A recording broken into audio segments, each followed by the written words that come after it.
Salaam Alaikum.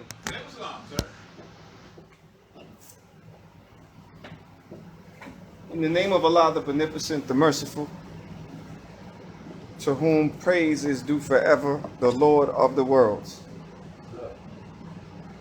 the Finder and the Life Giver, to the lost and found members of the Aboriginal Asiatic nation from the tribe of Shabazz, this great God who was predicted to come and has come in the person of Master Farad Muhammad. We forever thank Master Farad Muhammad for his coming and for his raising up in our midst his true servant, his last apostle, our divine leader, our divine teacher, and our divine guide, in the personage of the most honorable and humble Elijah Muhammad, the last and the greatest messenger of Allah. It is in those two holy and righteous names that I would like to greet you once again. We say it in the Arabic language, which is the greeting of peace and of paradise. Salaam Alaikum. All praise is due to Allah for the Honorable Elijah Muhammad.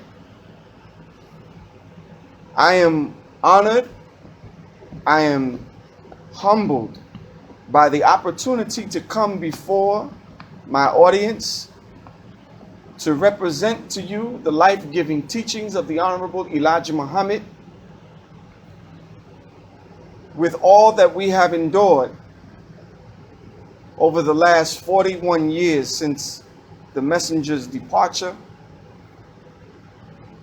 And when I say the messenger's departure, let me be clear. We don't like to use the word dead when referring to the messenger, because we don't believe that the messenger is spiritually dead in here. He is very much alive in the believers. He is very much alive in the wisdom that he left us. So when we say departure, we are not indicating that we believe the messenger to be physically alive, but we do believe that the messenger is very much alive in us. So that being said, we have endured much over the last 41 years since the messenger's departure. And wherever we find pockets of temples and ministers and soldiers and Muslim followers of the Honorable Elijah Muhammad, it should bring joy to our hearts. So I am very humbled, very honored to represent this great man of God to us today.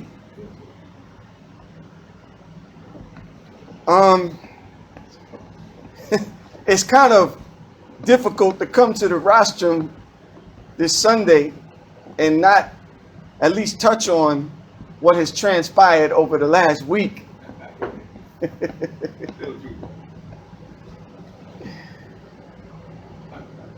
Brother, a nation divided against itself will not stand. And as a student of history,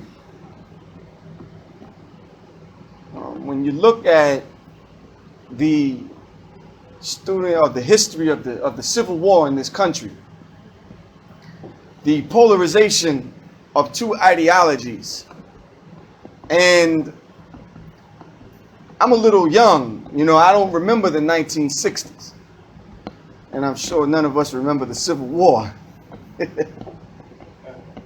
But some of us are old enough to remember the 1960s. I wasn't born yet. But from what I have been taught by brothers who were around at that time, that there was a polarization of ideologies at that time as well, and it looked like the country was on the brink of civil war during that time. And today we see the same thing. It's very difficult to turn on the TV and not see some kind of mass or civil uproar in these major cities concerning what transpired on Tuesday night, which was the election of President-elect Mr. Donald Trump. I have my personal views about that. You know, I will expound on some of what I believe to have transpired. I will expound on, you know, I'll touch on it. I mean, I don't want to get too caught up in a political discussion because this is a Muhammad Temple of Islam meeting. We want to keep the focus on the teachings of the messenger, but I do have some thoughts on what transpired. So let me begin by showing you a book. All right. This book here, I'm going to put this book, I'm going to put the link, the Amazon link to this book in the description under the lecture on my YouTube channel. And I want everyone to take a look at this book. This book here is called Thomas Jefferson's Quran, Islam and the Founders. And the author of this book is Denise A. Spellberg, excuse me. I'm going to repeat that. Thomas Jefferson's Quran, Islam and the Founders by Denise A. Spellberg. Everyone knows who Thomas Jefferson is. All right, we all made it to about, you know, roughly the 3rd grade of education in here, right? So we should all know who Thomas Jefferson is. Thomas Jefferson was the author of the Declaration of Independence of the United States of America. Right? Thomas Jefferson, a brief history lesson. Thomas Jefferson was one of the founders, one of the founders of the United States of America. He was one of the men that were lobbying for a Constitution of the United States of America, which was ratified in 1789.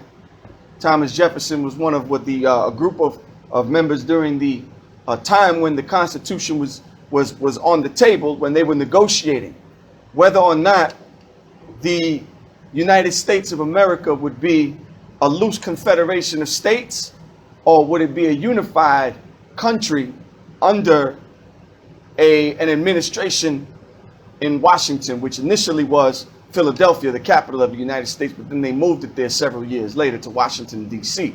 I'm teaching a little American history because I want to just lead into my subject today.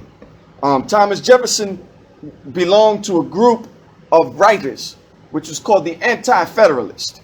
You had what was called the Federalist Papers, where you had Alexander Hamilton, James Madison on one end, who were called the Federalists. Now, the Federalists were in favor of a centralized government, and the Anti-Federalists were not in favor of a centralized government, and they viewed a centralized government as being an instrument of tyranny, which is what history had taught them at the time. So Thomas Jefferson was one of the Anti-Federalists. I'm giving a little American history class here today. All right. Now, the significance of the fact that the Holy Quran was, Thomas Jefferson had a Holy Quran, right? And when you look at the history of all of the founders of this country, by and large, they were all what is called Freemasons. They were all Masons, Muslim sons, as our lessons referred to them as. And we have a lesson in our Supreme Wisdom lessons, lesson number 1, question and answer number 9, where it says, why does Muhammad make the devil study from 35 to 50 years before he can call himself a Muslim son? Why must he add a sword to the upper part of the holy and greatest universal flag of Islam, right? And we have that lesson, and our lesson teaches us that he comes among us, you know, so he can clean himself up. A Muslim does not love the devil, regardless to how long he studies. And if you look at the history of Freemasonry, you'll know that after going and doing this study from 35 to 50 years, after they have attained the 32nd degree of Masonry, they become what is called Shriners. They are given this book, the Holy Quran. right? And in these lodges, they greet each other in Salaam Alaikum. And they profess in secret that there is no God but Allah, and that Islam is the natural religion of man. They do that in secret. Thomas Jefferson, George Washington, Madison, Hamilton, all of them did that in secret. All right? Well, these men hammered out what was called the Constitution. Like I said before, it was ratified in 1789. It contained 3 articles. And then 2 years later, in 1781, the Bill of Rights was presented and ratified by the Continental Congress. All right? Now, I want to just explain something real quick, because I know that there's a lot of this popular vote thing going on. Right? People talking about the popular vote. When you read Article 2 of the Constitution of the United States, now we're talking law. I don't want to bore you because I'm going to get into the teachings. I just need to touch on this real quick. When you read Article 2, it talks about an electoral college. Right? The reason why the electoral college was put in place was because what they wanted to prevent was these cities where there were massive amounts of population, massive amount of people. Like they're saying that Hillary won the popular vote. But most of that came from California and New York, these massive cities with these huge populations, which bump up her numbers in the popular vote, but she didn't win the electoral college. Now, the reason why the electoral vote was put into place was because it gave a more balanced chance for these states with a less population. You see, so California has 55 electoral votes, right? So instead of California having a 10 or 15 million vote advantage over a state like Wisconsin, it only has maybe a 37 electoral vote. So it's a more balanced and just system. And that's why they go based upon the electoral vote versus the popular vote. You see, and so even in spite of her winning the popular vote, she lost the electoral vote, and that's why Trump got in. So I see a lot of brothers and sisters on the internet, and and then on the news, you got a lot of these devils and whatnot, and they all at odds about the fact that she won the popular vote. But that doesn't matter. It was the same thing in 2000 with Al Gore and the second Bush, right? So these things are important to know, right? It is very important to know. Now, people talk about,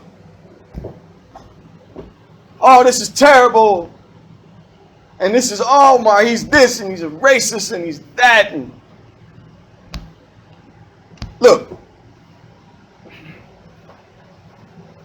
we have the history here.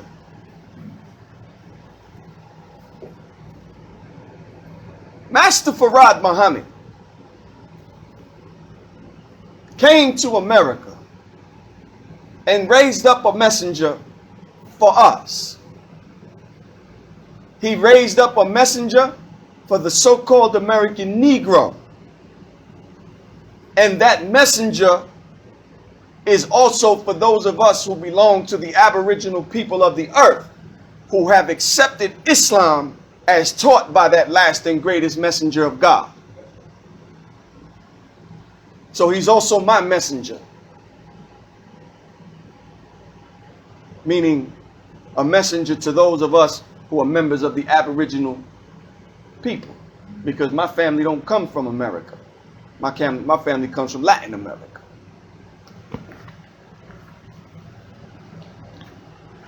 But we, the aboriginal people, the Asiatic nation, here in America, those of us who have accepted our own in the Holy Temple of Islam, do not take our dictates from Washington. Washington does not dictate to us. Our dictates come from these books, Bible and Holy Quran.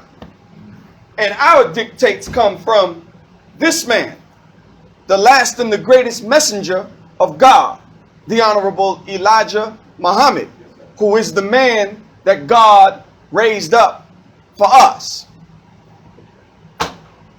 Now, when we look at these books, Bible and Quran, and we look at what happened on Tuesday night, the question is always, is this event consistent or inconsistent with what it is that we want as followers of Messenger Elijah Muhammad? Now, we are taught in the scripture, be ye separate.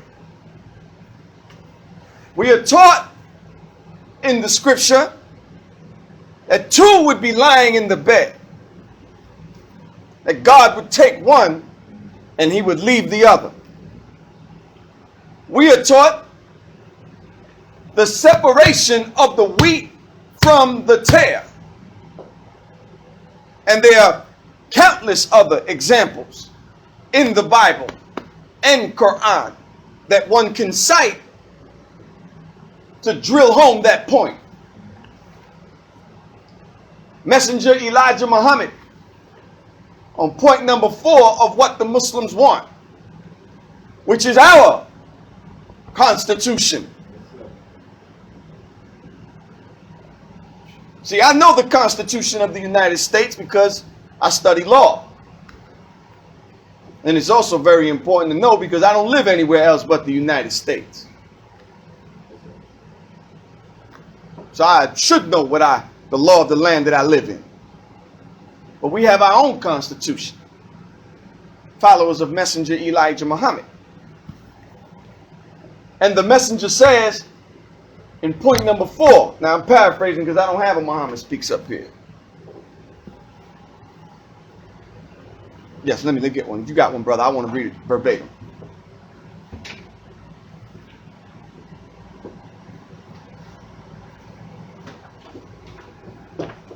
Thank you, my brother.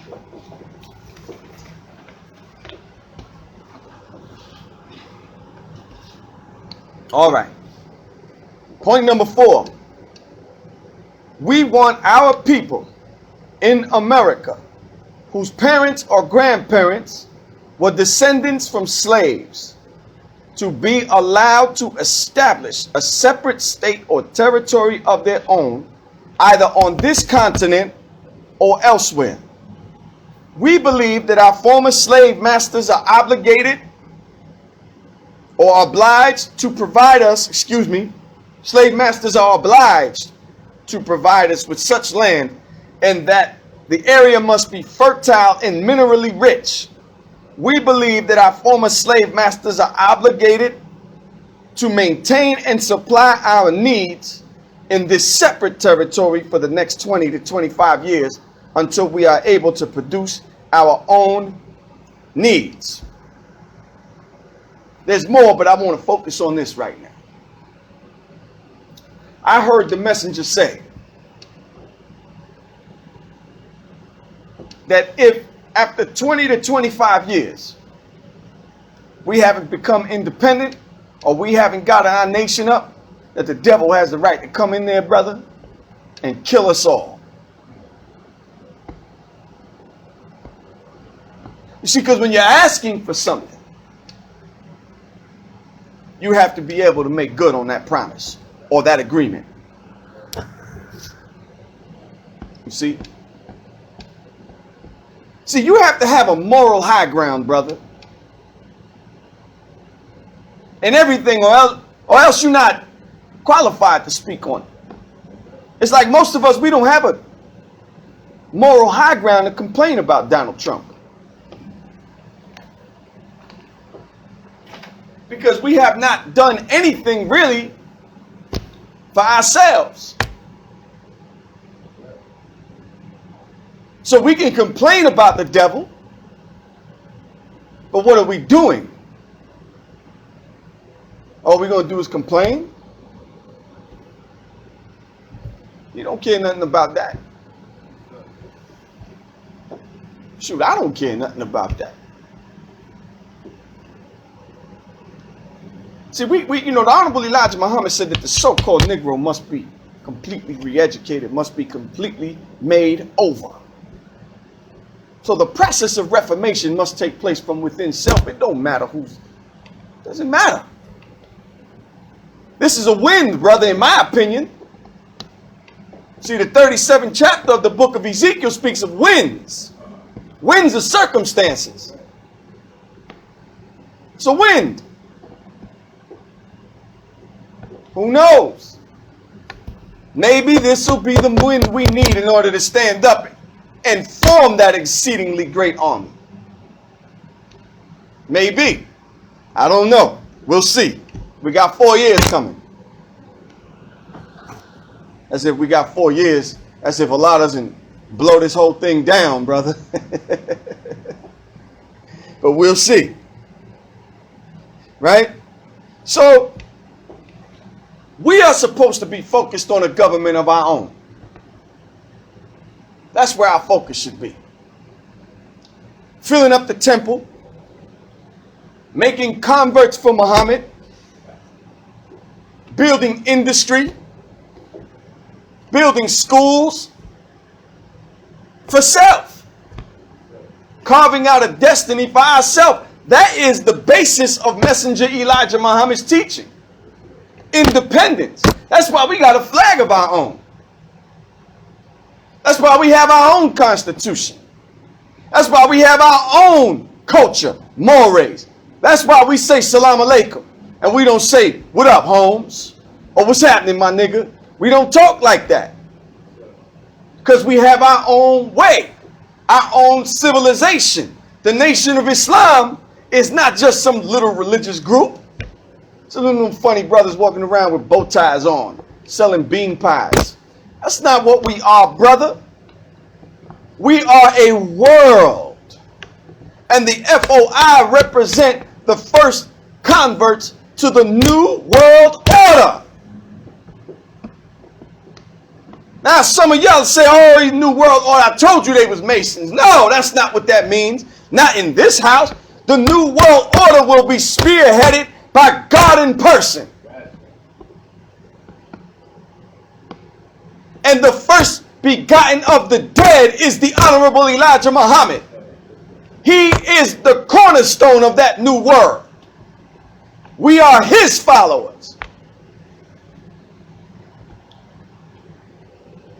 But the objective is always separation, independence, government of our own. Doing something for ourselves. So is this that thing that took place on Tuesday, brother? Is it more consistent with what we want? Or is it inconsistent with what we want? Do you want more Novocaine? Because that's all you would have gotten with this other one. And they got nothing but some more painkillers, more Percocets. That's all these people do. Offering you false friendship is what the messenger called it. Acting as if they're your friends, offering you their daughters. To keep you from accepting your destiny as a people. To keep you from accepting what God has given you. He works night and day to keep you from Messenger Elijah Muhammad. Using all kinds of tricks and machinations. Got these smiling devils acting as if they're interested in your affairs. They're not interested in you. Go to Chicago. Go to Baltimore. Go to all of these cities where these liberal politicians are. And look at the condition of the people there. When you look at what Lyndon B. Johnson said, he said these Negroes, they're getting a little uppity. Give them a little something to pacify them. Not because he cared, but to pacify you. Is that what you want? More Novocaine? It's not what I want. I want something of my own. And you can't sit up here talking about what a few people, what a few black and brown people have accomplished within the context of America. You still belong to another man because you're wearing his name and you're flying his flag. You're wearing his religion. You're wearing the mark of a of slavery and colonization. And this is not the objective. This is not what Bible and Quran teach. It is not what the prophets taught. And you will not make Allah out to be a liar. That's right.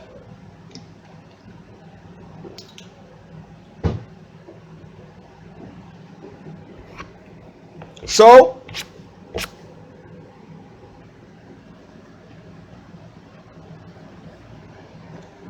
how would this government look?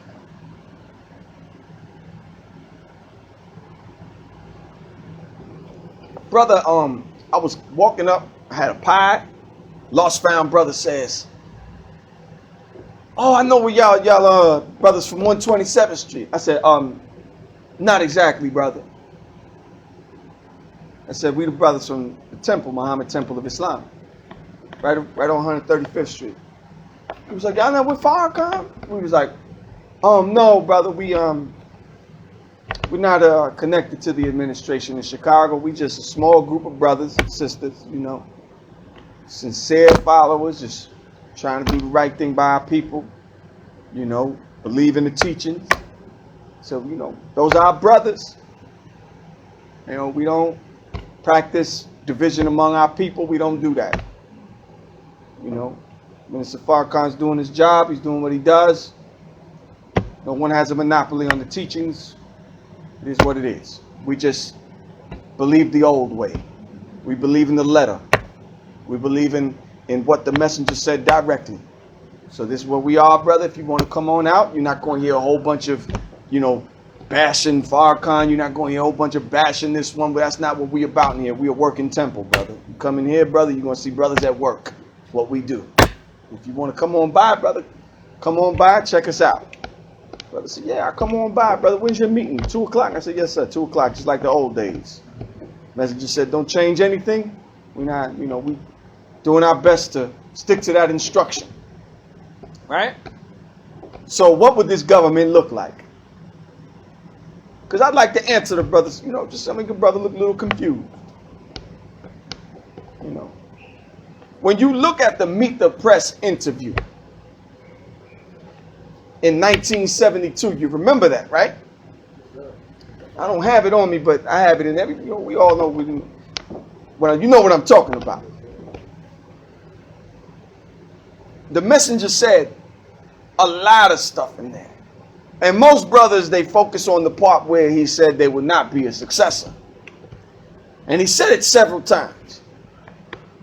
When they said, Mr. Muhammad, how would a nation exist after your death? And the Honorable Elijah Muhammad said in the interview that it will not be run the way it is today. It will be run by local temples. You remember that? And it will be, the teachings will be like a constitution.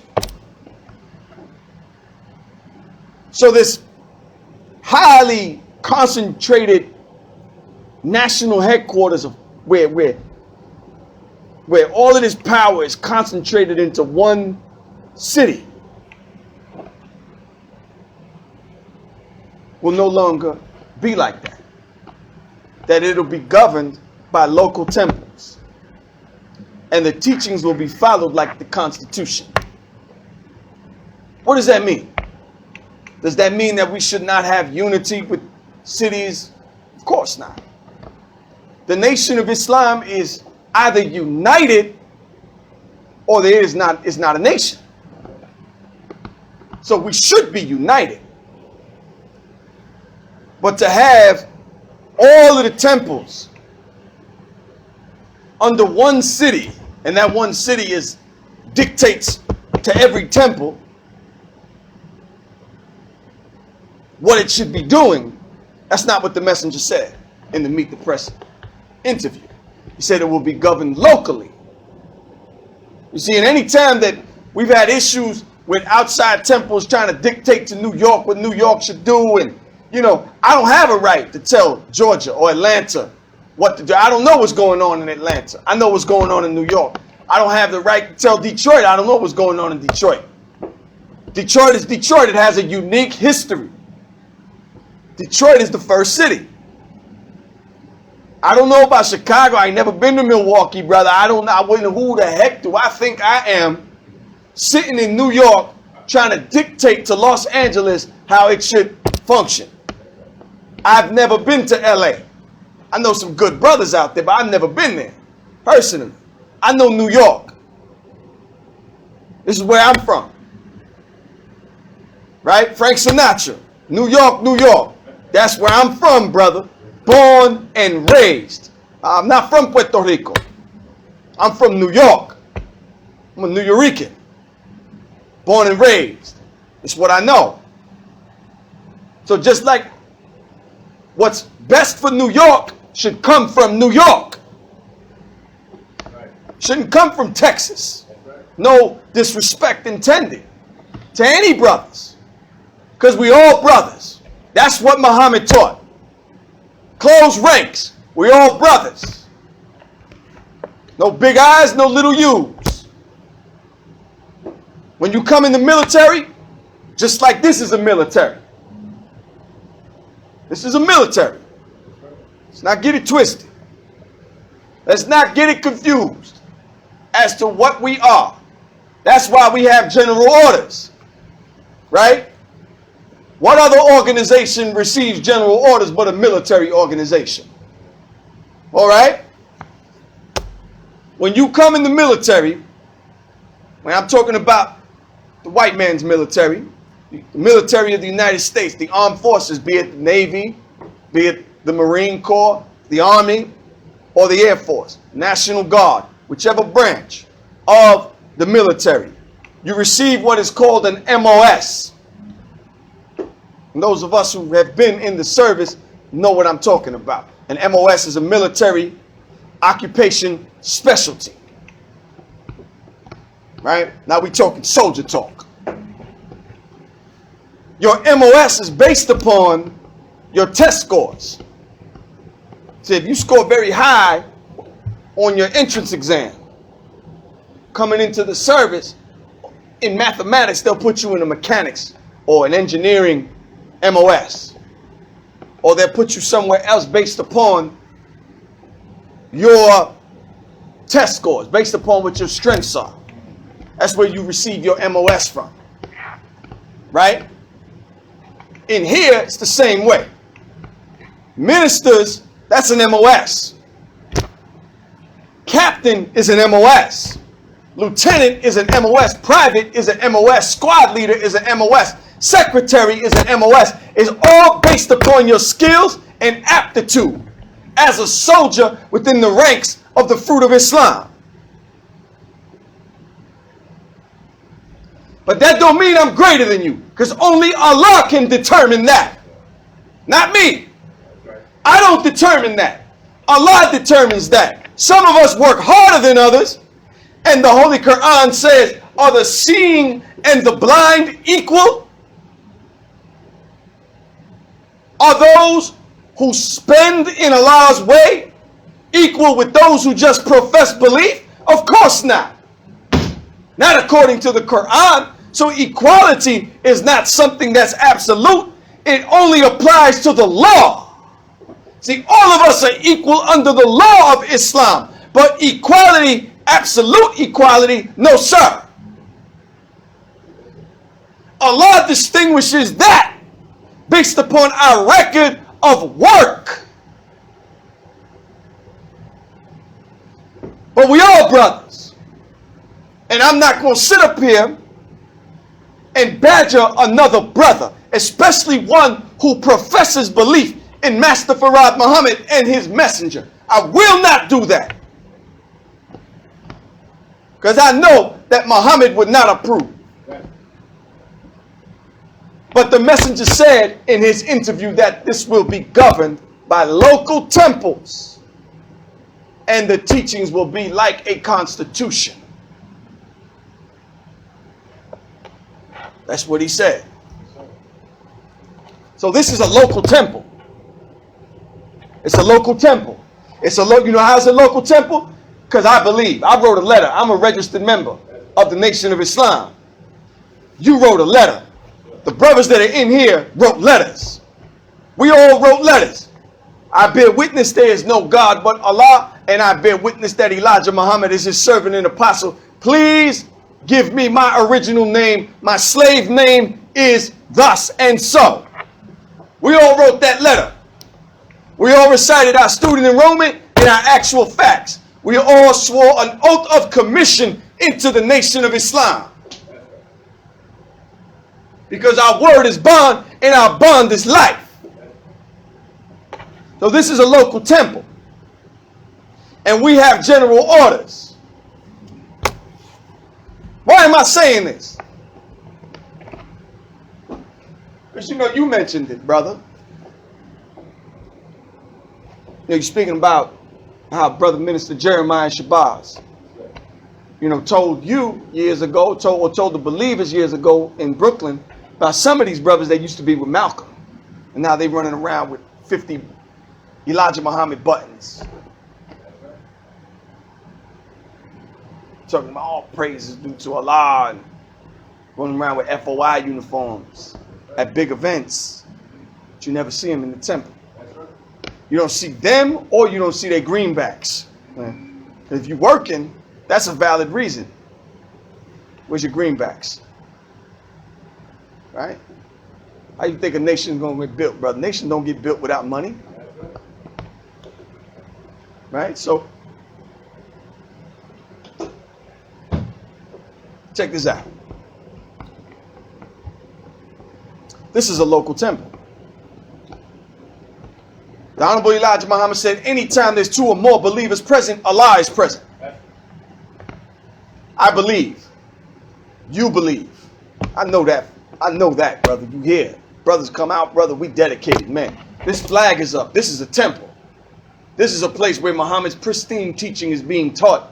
We're not adding anything to. We're not taking anything away in here. We teach it directly from the messenger in here. This is a Muhammad temple. So what is your duty as an FOI? To report to the temple. That's your duty. Report to the temple. You have 4 reasons that are valid for not being at the temple. Reason number 1, work. Reason number 2, school. Reason number 3, sickness. You have a health issue. Reason number 4, family emergency. Those are only valid reasons. Sunday at 2 p.m., report to the temple. Man, you should be here earlier if you're FOI. But if you're not here by Sunday 2 p.m., you're AWOL. You're AWOL.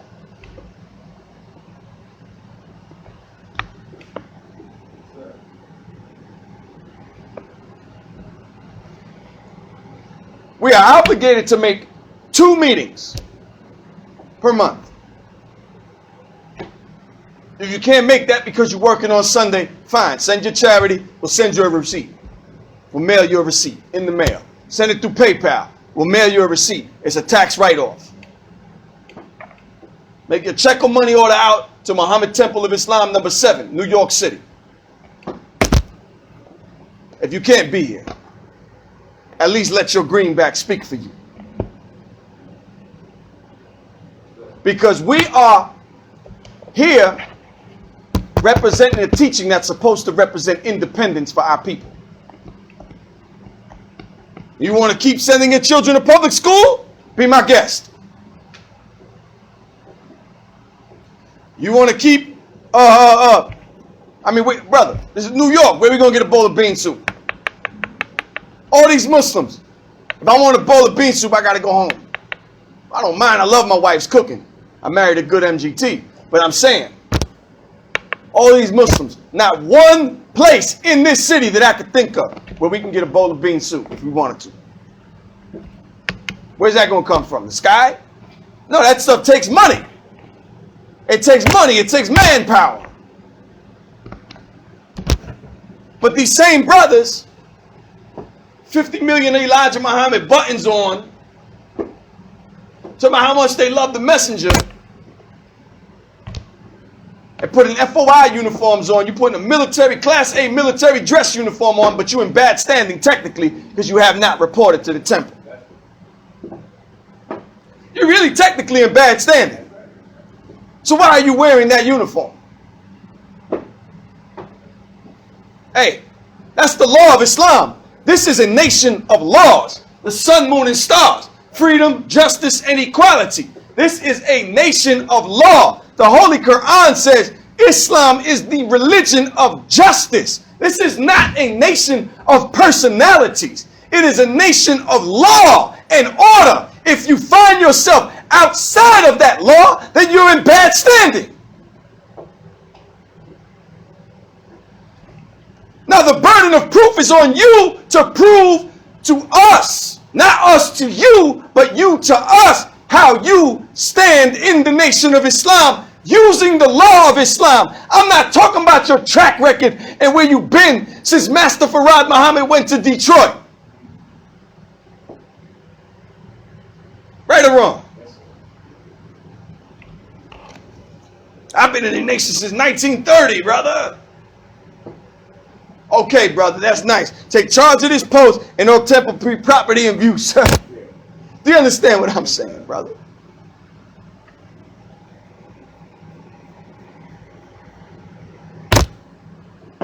We got general orders for a reason, brother.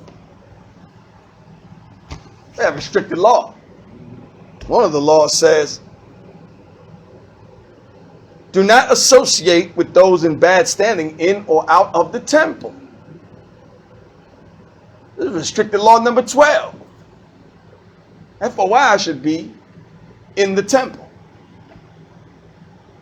Because here it says this is a restricted law, brother.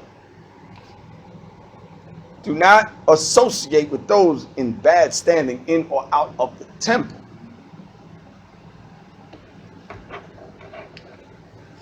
You know, we need to drain the swamp too, brother.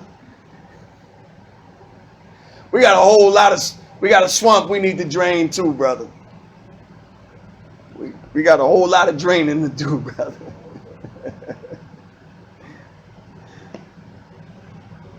The investigation department. So, brother, we ain't seen you in about a month. Where you been? We have a right to do that. This is our nation. We have a right to secure our borders. When you come to the temple, you get searched. We're securing our borders. We have an investigation department. Where you been, brother? We ain't seen you in a month. That's an investigation, brother. We have a right. We don't know where you been. Who are you? Where you coming from? We have a right to secure our borders. You have a travel letter when you go to another temple. With an official Muhammad temple seal. That's right. You coming up in this city, brother. We don't. Who are you? Wait, I don't know you, brother. Did you call? Did you say you was coming? Who did you call? Who did you report to? Can I see your letter? Who are you? We have to secure our borders. Brother, this is a nation of law. Nation of Islam means law. And all of us are equal under the law, which means that no matter how pretty I may look up here, and I don't look pretty because I'm a man, no matter how handsome I look, how good I speak, if I break the law, I'm charged, just like anyone else. And that's what this means. So I want to see us come home. Now I'm going to be going around talking to all of the brothers, all the old soldiers.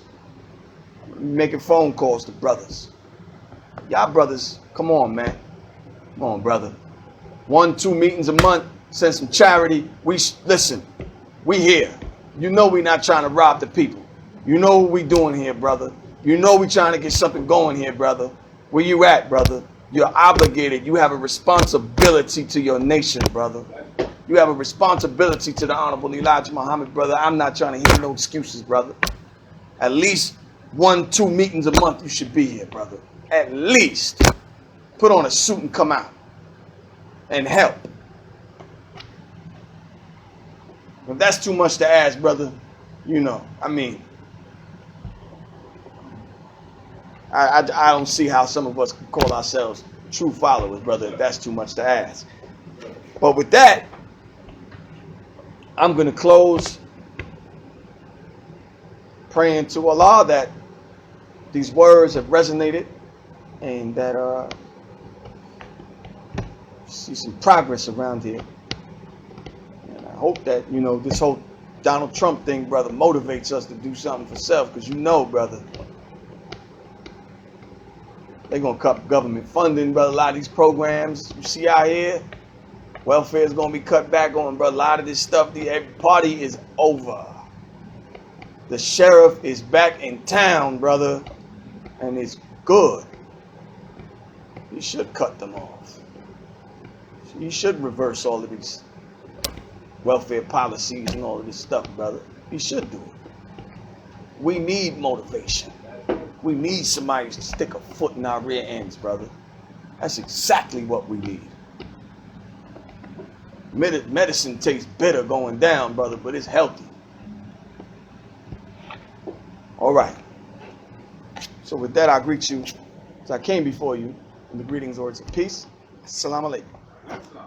Praise is due to Allah for the Honorable Elijah Muhammad.